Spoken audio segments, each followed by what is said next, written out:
Shri B Reji, ഇന്നും കോൺഗ്രസ് നേതാക്കൾ ചിലർ പറയുന്നുണ്ടായിരുന്നു നടപടി എടുത്തതാണെന്ന്, അതായത് സസ്പെൻഡ് ചെയ്തതിൻ്റെ കാര്യമാണ്. അതല്ലാതെ പാർട്ടിയിൽ നിന്ന് പുറത്താക്കണം എന്നുള്ള ആവശ്യം പാർട്ടിയിൽ തന്നെ, യൂത്ത് കോൺഗ്രസിൽ തന്നെ ഉയർന്നു വന്നിട്ട് പോലും അതിനെക്കുറിച്ച് ഒരു അക്ഷരം നേതാക്കൾ മിണ്ടുന്നില്ല. അതേ സമയത്ത് VM സുധീറിനെയും അജയ് തറയിലിനെയും മുരളീധരനെയും പോലെയുള്ള നേതാക്കളൊക്കെ പാർട്ടിയിൽ നിന്ന് പുറത്താക്കണം എന്ന ആവശ്യം ഉന്നയിക്കുകയും ചെയ്യുന്നു. എന്താണ് ഇത്ര താമസം? ഈ വിഴുപ്പ് ചുമക്കണമെന്ന് ആർക്കാണ് ഇത്ര നിർബന്ധമുള്ളത് കോൺഗ്രസ് പാർട്ടിയിൽ?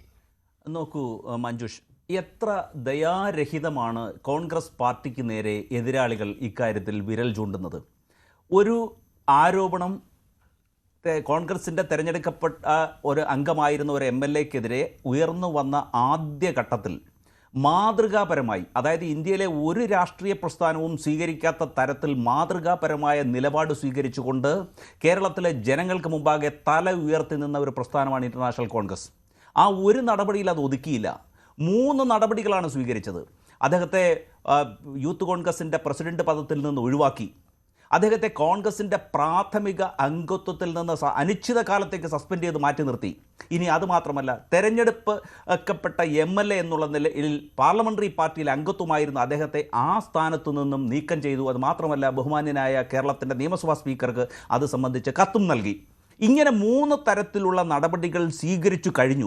ഇനി അതിനേക്കാൾ ഏറ്റവും പ്രധാനമായിട്ട് നാം മനസ്സിലാക്കേണ്ടത്, ഇനി ഫോർമലായി ഒരു പുറത്താക്കലിനെ കുറിച്ചുള്ള കാര്യങ്ങൾ സംസാരിക്കുമ്പോൾ നമ്മൾ കോൺഗ്രസിൻ്റെ ഭരണഘടന കൂടി നമ്മളൊന്ന് പരിശോധിക്കണം.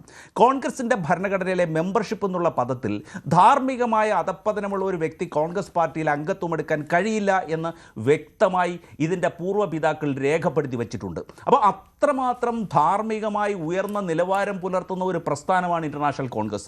ഇവിടെ ധാർമ്മികമായി അധപ്പതിച്ച ഒരു വ്യക്തിയെ പാർട്ടിക്കുള്ളിൽ നിലനിൽക്കുന്നത് എന്ന ചോദ്യമുണ്ട്. പിന്നെ താങ്കൾ പറഞ്ഞു ഇത്രയും നടപടികൾ സ്വീകരിച്ചിട്ടുണ്ട്, മാതൃകാപരമാണെന്ന്.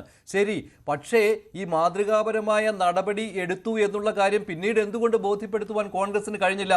ഇതേ ആൾ തന്നെ കോൺഗ്രസിന് വേണ്ടി, UDF വേണ്ടി തദ്ദേശ ഭരണ തെരഞ്ഞെടുപ്പിൽ വോട്ട് ചോദിച്ച് നടന്നപ്പോഴും പാർട്ടി വേദികളിൽ, പാർട്ടിയുടെ സ്ഥാനാർത്ഥികളെ പ്രഖ്യാപിക്കുന്ന വേദികളിൽ കടന്നിരുന്ന് അവിടെ നെഞ്ചു വിരിച്ചു നിന്നത് അത് പാർട്ടിയിലെ നേതാക്കൾക്കെതിരെയായിരുന്നു. എന്തുകൊണ്ട് അന്ന് തടഞ്ഞില്ല? ഈ തദ്ദേശ തെരഞ്ഞെടുപ്പ് പ്രചാരണത്തിൽ ഉടനീളം ഈ പറയുന്ന രാഹുൽ മാങ്കൂട്ടത്തിൽ ഉണ്ടായിരുന്നു. ആർക്കും ഒരക്ഷരം ചോദിക്കാൻ പറ്റിയില്ലല്ലോ. അപ്പോൾ ആ മാതൃകാപരമായ നടപടിയൊക്കെ അവിടെ ക്യാൻസൽ ചെയ്യപ്പെടുകയാണ് ഉണ്ടായത്, നിർവീര്യമാക്കപ്പെടുകയാണ് ചെയ്തത്. അപ്പോൾ ഈ പരാതി ഉയർന്നു വന്നപ്പോൾ പാർട്ടിയുടെ മുഖമാണ് വികൃതമാകുന്നത്. കാരണം പാർട്ടിക്ക് ഒപ്പം നടന്നയാൾ തന്നെയാണ് രാഹുൽ മാങ്കൂട്ടത്തിൽ സസ്പെൻഡ് ചെയ്തു എന്ന് നിങ്ങൾ പറയുമ്പോഴും പാർട്ടിയുടെ ഭരണഘടന അനുസരിച്ചാണെങ്കിൽ ധാർമ്മികമായി അധപ്പതിച്ച ഒരു വ്യക്തിക്ക് പാർട്ടിയോടൊപ്പം സഞ്ചരിക്കാൻ സാധ്യമല്ല. ശ്രീ ബി റെജി, അത് ചില നേതാക്കളെങ്കിലും ഓർമ്മപ്പെടുത്തുന്നുണ്ട്. അതെ, അദ്ദേഹം വെർച്വലി ഇപ്പോൾ പാർട്ടിയുമായി ഒരു ബന്ധവുമില്ലാത്ത ഒരു വ്യക്തിയായി മാറിയിരിക്കില്ല. മാറിയിട്ടില്ല. കോൺഗ്രസുമായി ഒരു ബന്ധവുമില്ലാത്ത വ്യക്തിയായിട്ട് മാറിയിട്ടില്ല.